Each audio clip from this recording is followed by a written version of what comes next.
Welcome back to Let's Laugh About It, the not-so-serious business podcast powered by D2CX. I'm Zoe Kahn, and I'm here to celebrate our wins, vent about our challenges, and bring the D2C and e-commerce community together. Welcome back to Let's Laugh About It. I'm your host, Zoe Kahn, and today I'm really excited because I have Katelyn here with us. Katelyn and I crossed paths back when we both worked at Ghost, and I'm really excited to hear about how you got into what you're doing, where you are today. We both have had many lives since then, and just have always stayed in contact and still in the e-commerce and retail and commerce world in general. So today, Katelyn is here with me. Do you want to tell the audience just a little bit about yourself? Yeah, so happy to be here. So my name is Katelyn. I have worked in the social media and influencer marketing sector, primarily with CPG, but I've ventured around, like Zoe said. So I've worked with influencers, managing them, as well as managing for many, many brands. I've done it both freelance and brand side and agency side. So I've got quite the realm, but I did not come into this industry the normal way. How did you come into it? So it kind of fell in my lap.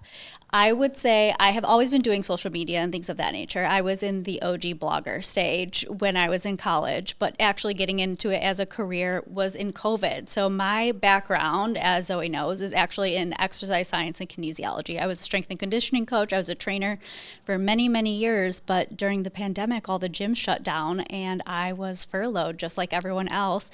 And during that time, I was hanging out with some friends, and one of them had a mutual that had a business, and her business was really struggling in the social media marketing sector. She hated doing it, but she knew she needed to do it to grow. And I was the referral of saying, Katelyn is really good at that, even though she doesn't do it for a living.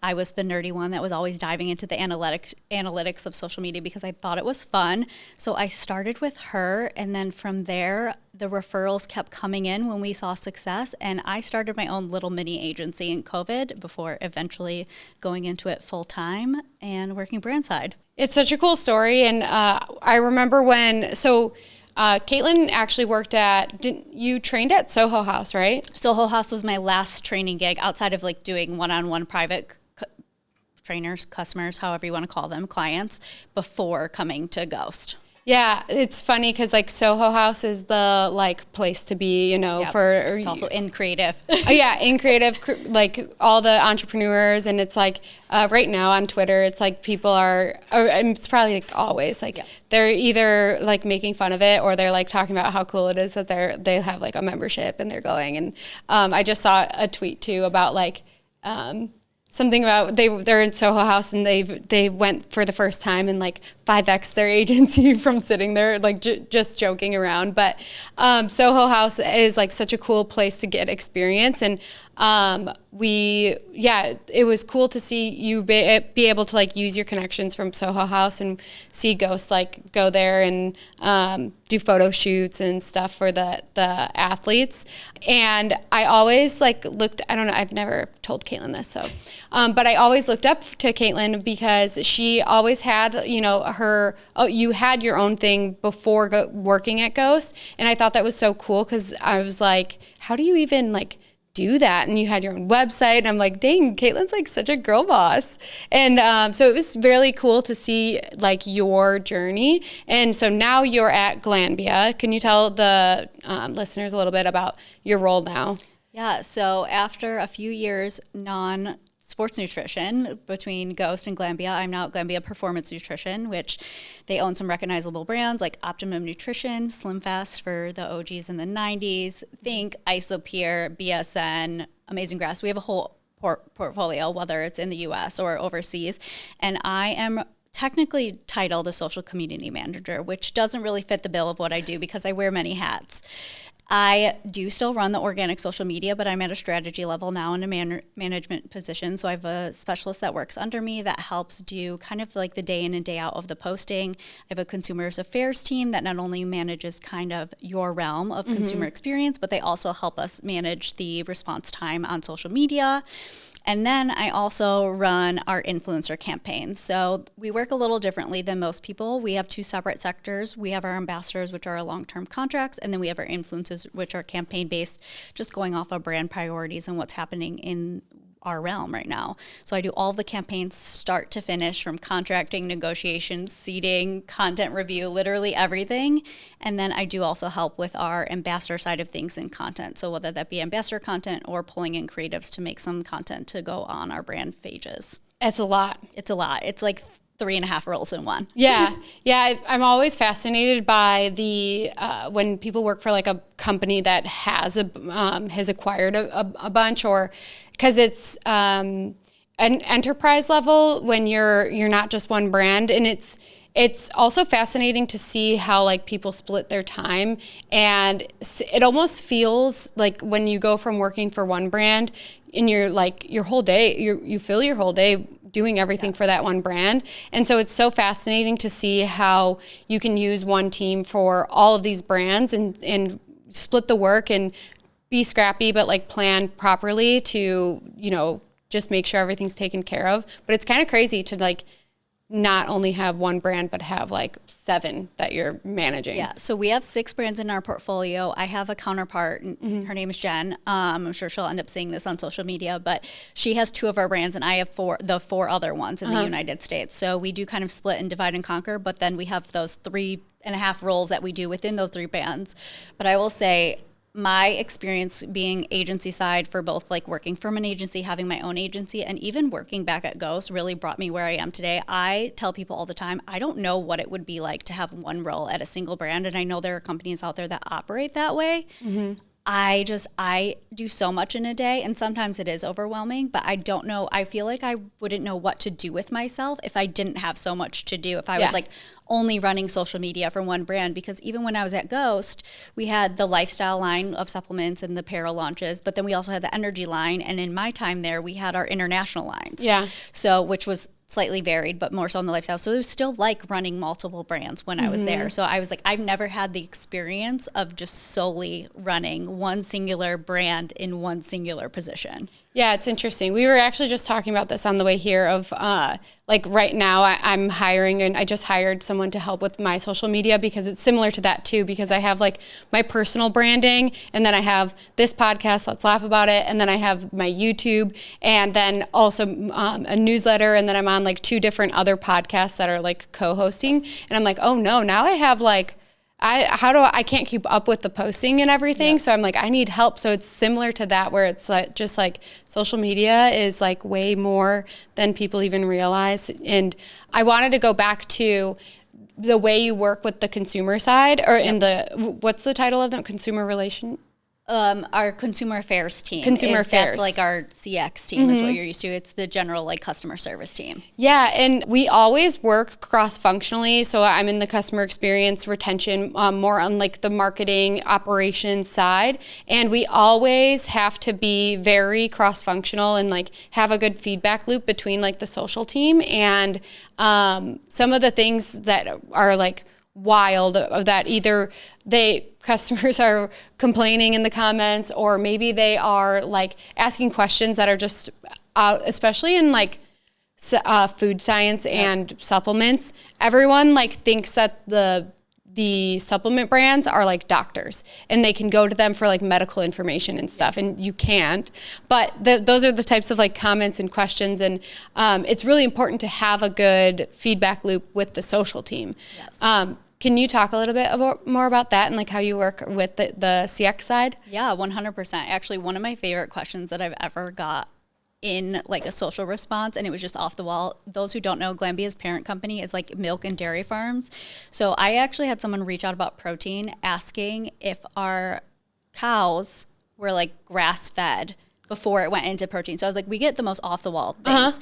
So our consumer affairs team is, honestly, they're really agile in the sense of they actually do our entire community management for us. We hop in where we can in terms of like in-kind offerings and things of that nature, but they are on it on the front line. So they're the ones answering your questions in the comments, in the DMs. They're the ones that also help us like source for UGC, like a brand fan like just randomly tags about it. We had Young Gravy tag one of our brands, like it was in the background and they saw it and they were like, we should send in products. So throw those my way and saying like, do you want to do this? And I'm like, yeah, 100%. We love the brand fans and the brand loyal, and we always want to reward them.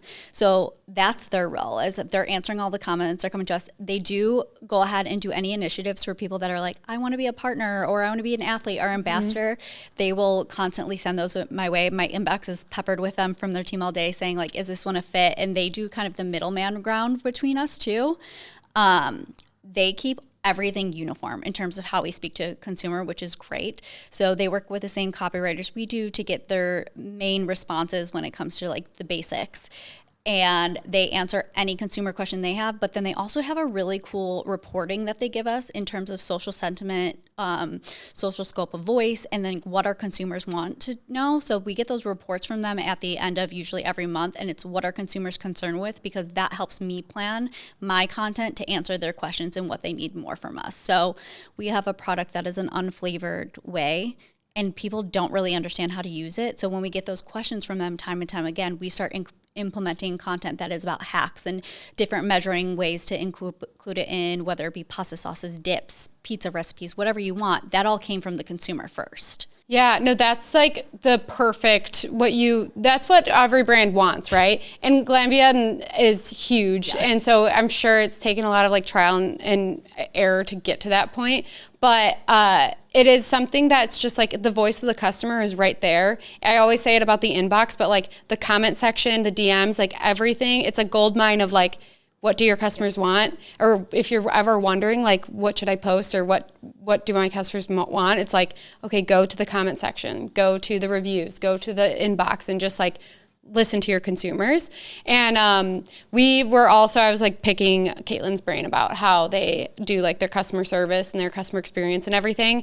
But I want to talk to the team because I actually just saw someone reached out to me about ad comments and like how you can like easily put them into like one place or monitor them. And this is like a struggle for a lot of people because they come in, and if you don't have like the right tech or the right systems, they'll come in one by one. And if you have more than one person on your team, it's like nearly impossible to spot trends or keep everything like organized because you're splitting the work between a bunch of people. And I don't know, do you know how many people are on your like I want to say they're at 6 right now. There's 2 that are leads, and I believe it's like 5 or 6 that work under them. I work with a handful of them, but they are like Jen and I and my team. They're divided across brands, so there's some of them that I don't touch as much. Yeah. But they have their hands in everything. Yeah. I was like, they get the reports from every little thing. They do the ad ones too, and some of our ad comments are absolutely hilarious when it gets that much exposure. It's nice to have it all in one place. So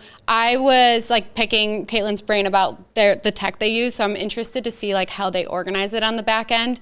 But I just answered a question for like someone who reached out that was talking about these ad comments and like how to spot trends and everything. But if you have the right tech, you can upload everything can be integrated into like your customer service inbox too.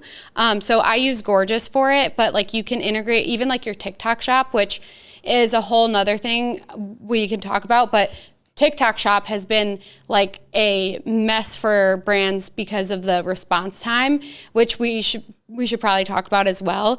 But a good help desk will allow you to like put all of that into one place. So like Gorgeous, for example, you can have all of your ad comments and you can put them into a folder and you can export all of them. And then like I like to put them into ChatGPT and just like ask it questions so that you can be like, you can literally ask it like, what are some, based on like what the people are saying in the ad comments or our Instagram comments, what should I make content about to help them? Yeah. And it'll just spit out a bunch of ideas. And people are doing this manually, and it doesn't have to be manual. However, you do need like to know the good tech for it. So I like to use Gorgeous for that because you can put all of that in there. But then also TikTok shop. Yes. Do you guys do a TikTok shop yet? Yeah, so we actually launched, this was my project, TikTok Shop. I finally got it up and running probably about 2 months ago. We have an agency partner that they do our external fulfillment, things like Walmart Marketplace. They manage our TikTok Shop, and they're doing the customer service side right now. Yeah. But it will be brought in, and our consumer affairs team is going to have to eventually answer all those comments. But I was like, TikTok Shop is a beast of its own, even as a consumer,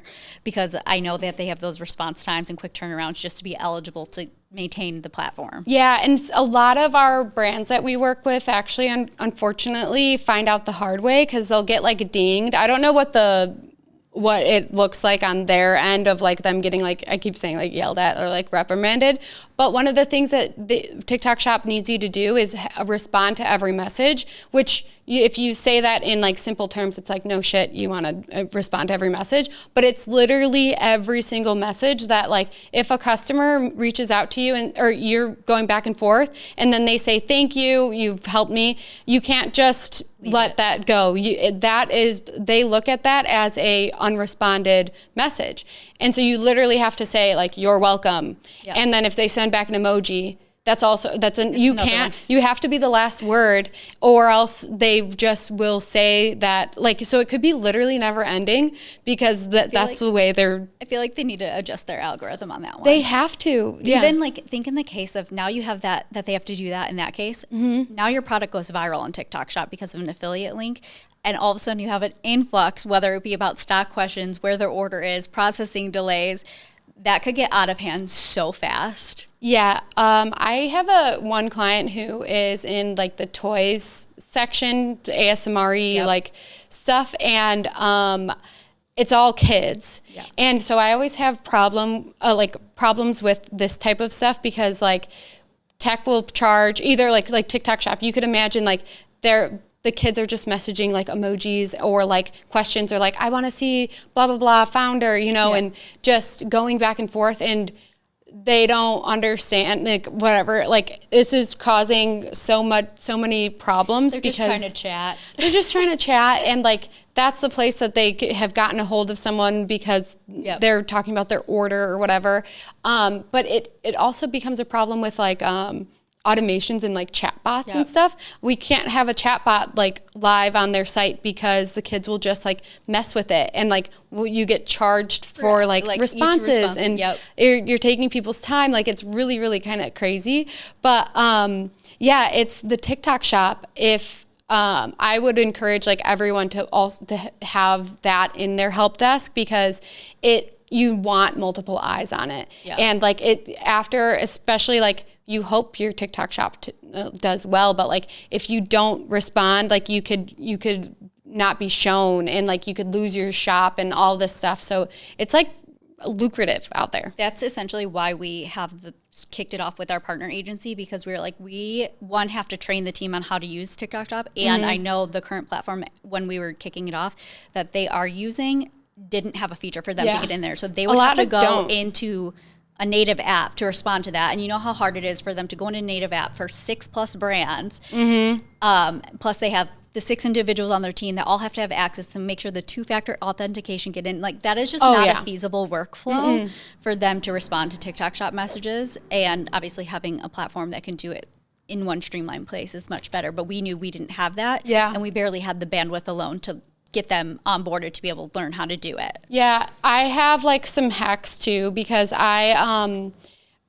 depending, like you really want to know the billing behind all of your tech, and a lot of times the tech companies will charge, like, let's say that they have like your normal like help desk has emails and whatever, and like that's the basics, but then they'll charge you to like have like a customer satisfaction feature, which is like dumb. And then they'll charge per person, and then they'll charge like per integration, and then they won't even have the integrations. And like by the time you actually get the help desk to where you want it, you're spending $1 million. Yep. But they like kind of like they sold you on like, oh well, it's cheap just for like the help desk. But that's one of the problems I see, that like people don't they don't want to pay for it to be part of it. But Gorgeous, for example, will, not to make this like a whole Gorgeous thing, but this is like a whole thing that I'm like doing. The TikTok Shop right now is just such a big like pain point for people. But I will have all of they don't charge to put all of the comments and everything in the help desk, but they'll charge like per ticket. So like if you respond to it in the help desk, then that counts as like a billable ticket. But I'll have it in there so that we have eyes on it. But then like the social team can still respond like natively. And then like the customer service team who's working on like in the inbox can be like backup for these like 24-hour rules, or like being able to like just keep another eye on it, because people will lose their shop from just like literally not responding to a thank you. And I will tell you, setting up those shops is a process, and it's ever changing. It's not something you want to lose. It's so crazy. I don't even know if you lose it, if you're able to get it back, or how lengthy of a process that would be. I've been offered from companies to like buy my TikTok so that they can like start a shop on it. That's insane. Because it is hard. It's the same thing with like if you lose your Facebook ad account. Like, oh my gosh, you know how many times my Facebook has been hacked, and I am so grateful that I have access to a direct Facebook rep, because the number of times something happens with my Facebook and my ad account just disappears, I was like, I would be so SOL. Yeah. Especially for a brand who like relies on it. But that's why you can't rely on just paid, and organic is so important, like what Katelyn does. Question. This in the nature of let's laugh about it. I always like to ask people what your biggest mistake in your career has been and what you've learned from it. That's hard. I definitely make a bunch of small mistakes, but I was like, the one that kind of still haunts me a little bit is actually when we were at Ghost. I think you were still there at this time, but we were doing the text message marketing. Oh. And that got put on my plate. I had never done text message marketing before. And we used like a weird one. It was a really weird platform. It was like Gary V's like community text messaging. And it was really hard to kind of be like use and filter. And at one point I was sending out a message that was like a little bit more like as of a sentimental message, and it was supposed to be located to a specific area. I think it was like when the hurricanes were in Texas, and I was trying to send like a loyalty support message to that fan base only, and something happened when I was like scheduling and editing it, and it went back to the whole arsenal of a spectrum. So then everyone got the message, and I was like, most people didn't care, to be honest, but it was like on me and then like on our bosses, and we're like, oh my gosh, this looks so silly. Everyone else was like, I'm not in Texas, but appreciate the good luck, or like things of that nature. But I was like, that was such like a simple mistake that I was just like, man. No, that's like your like stomach drops where you're like, I can't take that back. That went to whatever. Everyone, and I can't take that back. Yeah. And I was like, and there's no editing. That was like before you can even edit iMessages. So it was like, there's no it's out. Once it's out, there's not going back. We've talked about this on podcasts before, but like, what was it? Oh, MailChimp email. Actually, I'm surprised like Ghost used to use MailChimp. I'm sure they don't anymore. But before you press send on an email, there used to be like this like sweating monkey of like, are you sure? Like, is everything good? But I've done that with emails before. I've done it with text message. It's so easy to do with SMS. But there was this like trend, and people still use it as like a marketing tactic now. But it's like you send something out, and you send like an oops, didn't mean to do that. And to me, I'm like, I laugh about it because I really did make a mistake in an email, and I had to be like, I resend an email immediately and be like, I am so sorry. And like this is me, Zoe, a human. I make mistakes, and I didn't mean to send that out yet. And now I need to clean up my mistake.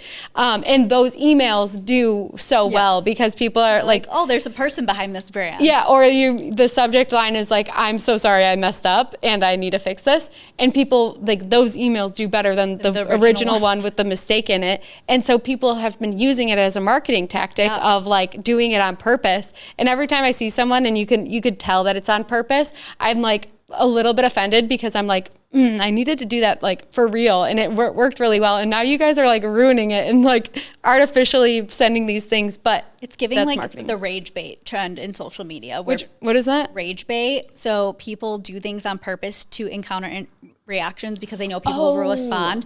And it can go as like, it can go really far, or it can be as simple as like they strategically spell a word wrong. So everyone comments that they spelled that word wrong, which then boosts their engagement and then boosts the performance of the post. And it's all just a big ploy. I've seen that on ads actually, where they'll like keep, or actually this is like a debate with like ad agencies too, where if they make a mistake, but then like, and it's on accident, or it's like not on brand or whatever, and the company like wants them to take it down, but they're like, but look, like it's doing so well, and but like it's up to the company, you know, like is it on brand? Like do you want that to be like on your brand image or not? But yeah, that's like always a debate of, if you make a mistake, people will comment, and it creates engagement. So it's like, just let it happen. It's like you just have to go with whatever it is. Like, what impact is it going to do on your business? Is it high impact? Is it like high risk? Is it low risk? Because if it's low risk, honestly, pretend it didn't happen and move on. But if it's high risk, like address it and find a way around it. Yeah. I feel like that like mistake, that just like happens, but like after that, did you do anything to like make sure it never happened again, or like? Honestly, we did not keep text message marketing very long after and that was the end of the text message marketing. It was going downhill from there just because like no one wanted to do it. Yeah. I mean, it was also really funny. I'm going to like spill some tea here, but everyone thought I was Dan and Ryan when I was doing it. So people would talk to me like a boy, and like we would just talk like we're homies. So it was just weird to do because it was like my alter ego was my bosses, and no one knew. It was just like me, this little blonde girl who at the time was like 23, answering all these questions, pretending like I was them. So I was like, it wasn't working as is, because like people wanted like real questions from Dan and Ryan, like personal things. And like sometimes I'd have to go knock on the office and be like, hey, someone wants to know about this. And what you had for breakfast today, Ryan? And he's like, or I would like have to go and be like, hey, I Starbucks. need to borrow your hand to shoot this picture to put in the messages. So I was like, it wasn't, the workflow wasn't there. And I was like, it really wasn't my specialty anyways. Yeah. So I think at that point, that was like when we started revisiting, we're like, is this even worth the money we're spending on it? And it turned out it wasn't. And we just switched paths from there. Yeah. But anything that was sent out after that, the few that were sent out, I was like double and triple checking 300 times. I bet. Well, it's that type of SMS marketing isn't like what you'd think about today. No. It was like when you, I mean, some people still do it where, and I just like keep thinking of Gary Vee because I'm pretty sure it was the same. I can't remember what the platform was called, but it'll come to me. But like as soon as I look it up, it'll be like, oh, that one.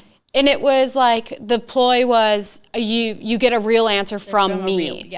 And like who knows, whatever. But and people would do like inspirational texts or just like keeping it was like a chat. It was like a real, like you were chatting with a person, your friend. Yeah. They're keeping like, it's to keep them top of mind, the brand top of mind, this like influencer top of mind, rather than like right now when people in our like industry talk about SMS marketing, it's like updates and here's a new product launch. We just did this, shop now. Available now. Yeah. Private coupon codes. Like, this is very, very different. I think we would probably do something that is what is traditional today 5% of the time. Right. If that.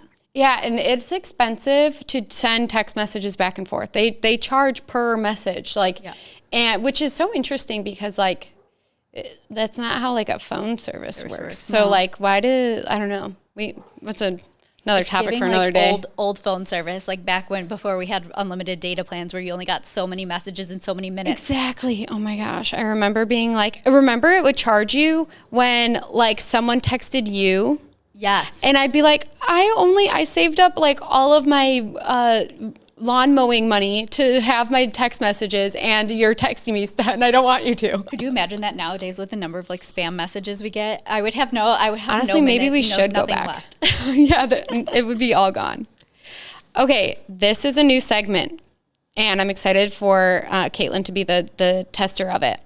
It's called What Type of Customer Are You? Yeah. And it's a test. And I'm going to give you a score at the end. Actually, I need to prepare for this so I can add it up. It's like a horoscope type thing. Okay, so this is going to tell us what kind of customer persona you are. Okay, and we've got I'm going to get some 6 questions. and I'm going to read you the question and the answers, and you just tell me which one you pick. Okay, first question. You've received the wrong order at a restaurant. What do you do? A, calmly point it out to the server. Mistakes happen. B, eat it anyways. It's an adventure. C, call the manager. They need to know. D, take a photo, post it on Instagram, and caption it, LOL, really? I'm going with A. I would just let the server know. A? Okay. Yeah. 1 point. Boring. No, I'm actually, I'm someone who would just like, unless I'll eat it. Like, I'd be like, I'm so sorry. I made this mistake somehow. I'm just going to eat it. You're the person that asks for their steak rare and it comes back like well done. And you're like, it's fine. I'll eat it burnt. Like, this was my fault. Your online order arrives late. How do you respond? A, send a polite email asking for a status update. B, forget about it until it randomly shows up.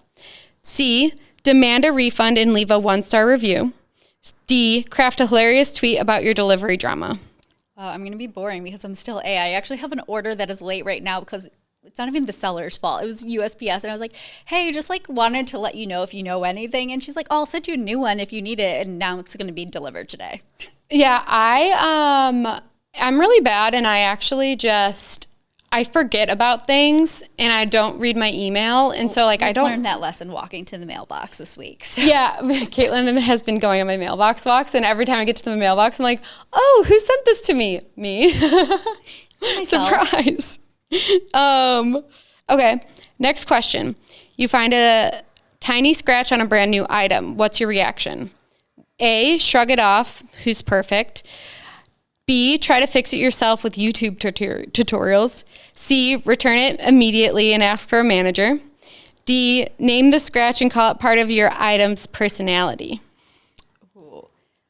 See, I feel like I would return it if it's a high value item, but I wouldn't ask for a manager because most of the time, like general customer service teams would just do it. Right. Okay, so in-betweener. I can give you 2.5 points for that one. There you go. I was like, I don't need a manager, but like if it's something that I spent a good amount of money on, I'm going to be like, can I just get a replacement? Yeah, I actually thought that maybe you would be, you would lean towards the personality naming it. I feel like it's just like my like a little bit OCD side that it would haunt me. Well, Katelyn and I went to a candle making class, and she was like, this candle had a personality. And I was like, that, I thought that maybe that would be your style of like. I think it just applies to certain niches of my life. Yeah, that candle had a personality. It was great. It had a whole bio. It had a whole bio based on the smell. Okay, you're on hold with customer service for 30 minutes. What do you do? A, wait patiently. They're probably swamped. B, use the hold music as background for a dance party. C, hang up and call back, this time with authority. That's such a Jackie thing. D, record a parody song about being on hold. I'm probably just chilling on hold, honestly. Maybe a dance party if it's got some good music. I like when they have the throwbacks. But my favorite of all time is when they have the callback feature. If there's a long wait, like if anyone out there listening doesn't have that and you can, you should. Do you always get a call back though? Pretty much. That's good. I've seen some horror. Well, of course I have, but when 90% of the time when I see a company who has that and I'm working with them and they've come to us for help, they don't call back. It's crazy how many companies don't call like the number back. Yeah, like if the customers don't get a hold of them, they won't call back. I was like, I'll usually wait if it's only like a couple people ahead of me, but when they're like, your wait time is an hour and a half and there's 40 people ahead of you, I'm like, no, you can call me back. Yeah, you can, yeah. But then it's always that case where I missed the call back and I'm like, darn it, I have to do this all over again. I was helping a company that the number, like how many people click that option, it just said 99 plus, like always. And I finally I found a way to figure out how many were in there.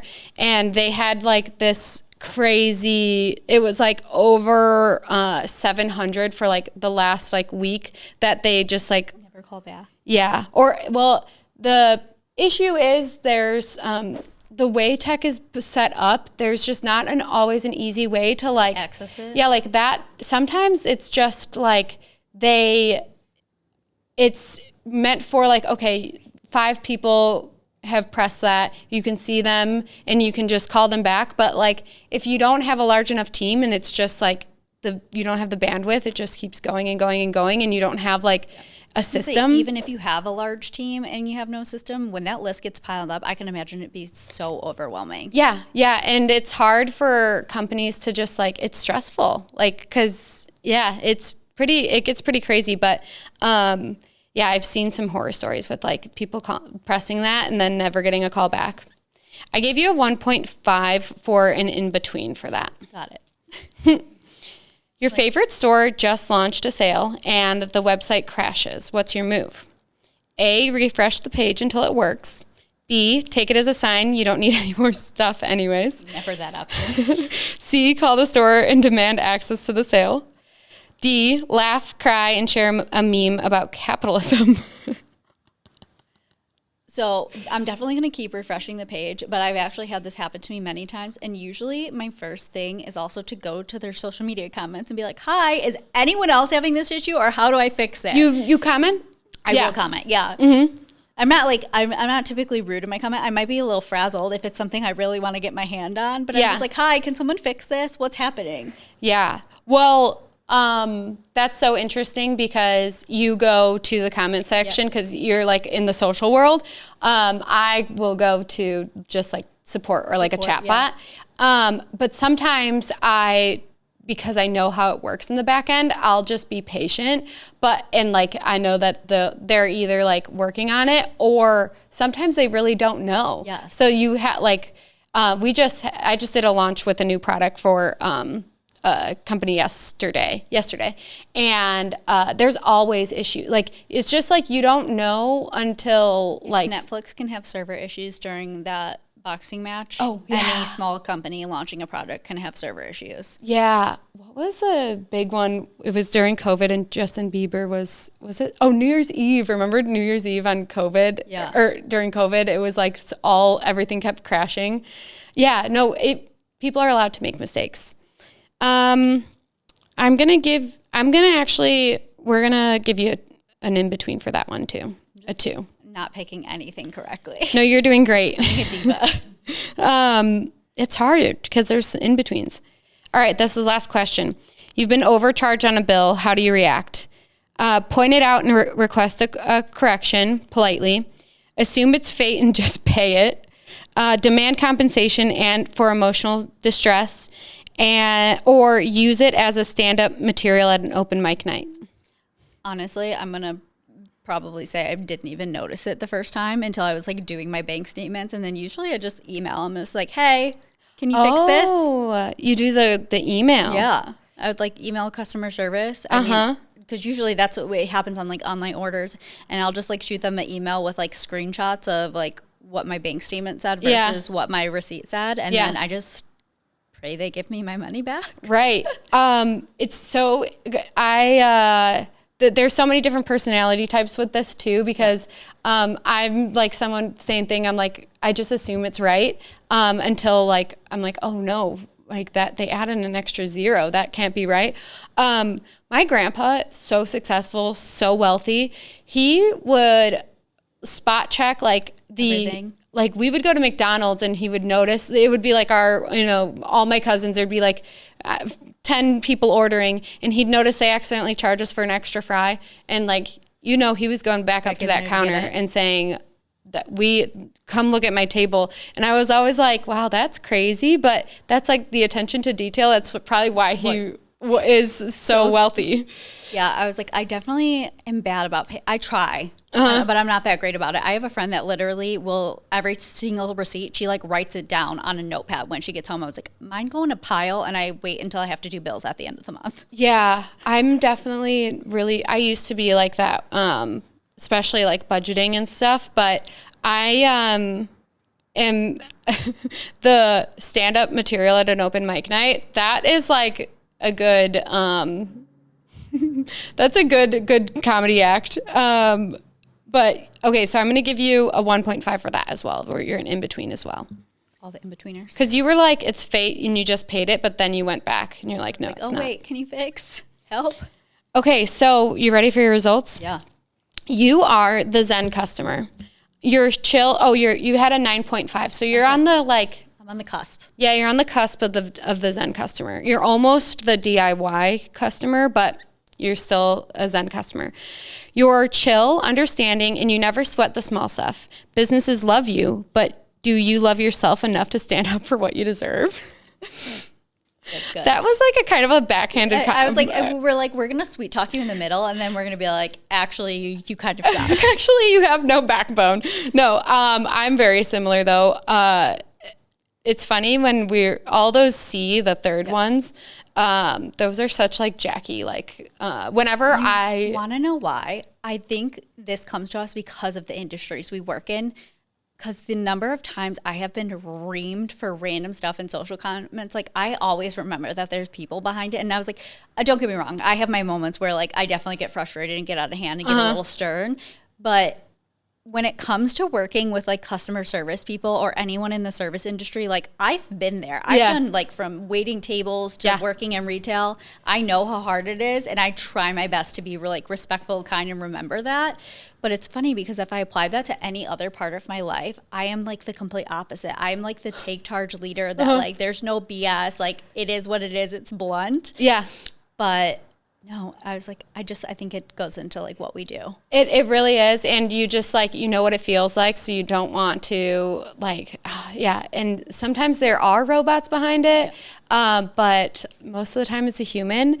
But when the sad part is I always start being kind because like, that's how you should be. Yep. But then, if a company like really did mess up, I'm like, damn, now I have to be mean to you because like I know how it works and I know you can fix it, but like you're not going to do anything unless I ask for your manager. Like, please don't make me do this. Like, yes, I was like, when you start off nice and they're just not being helpful, and you're like, wow, now I have to like bring out the big guns. Yeah, no, and it's the worst ever. But whenever I have to do that, the podcast knows Jackie, so you guys know. But Jackie is like.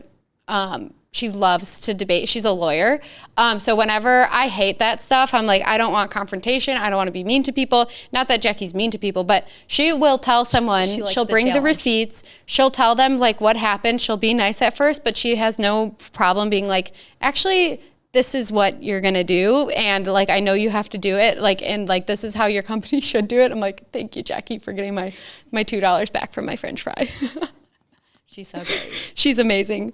Okay, so wow, that time like flew by. Where can the listeners find you? I'm obviously on social media, literally everywhere on social media. It's just my first and last name, so Katelyn Masek. You can type that on the screen because no one will be able to spell it. Let me see if I can try it. Katelyn Masek. You got Katelyn Masek. On all of it, the gram, TikTok. I technically have a Twitter. I don't know what the last time I posted, or X, whatever you want to call it, last time I posted on it, but I'm on all of them and it's all under the same name. Easy enough. I am trying to get Katelyn on Twitter and like more active on LinkedIn because you're like, you deserve to be there and like get the hype because that's like where it's so funny because I used to be an only Twitter user. Really? I 2011 deleted Facebook and this was like pre-Instagram before it like came out. When I was in high school, I hated it. Yeah. And I solely only used like Twitter and like That's Tumblr. Funny. Yeah, Tumblr Tumblr. For like years until Instagram came out. We didn't talk about it, but Katelyn has a very good specialty in Pinterest and like millions and millions and millions of impressions. And it's a really cool skill. So check out Katelyn, give her a follow. Thank you for listening and we'll catch you next time. Bye. You know what to do. Like, comment, subscribe, and catch us in the next episode. And thank you for listening.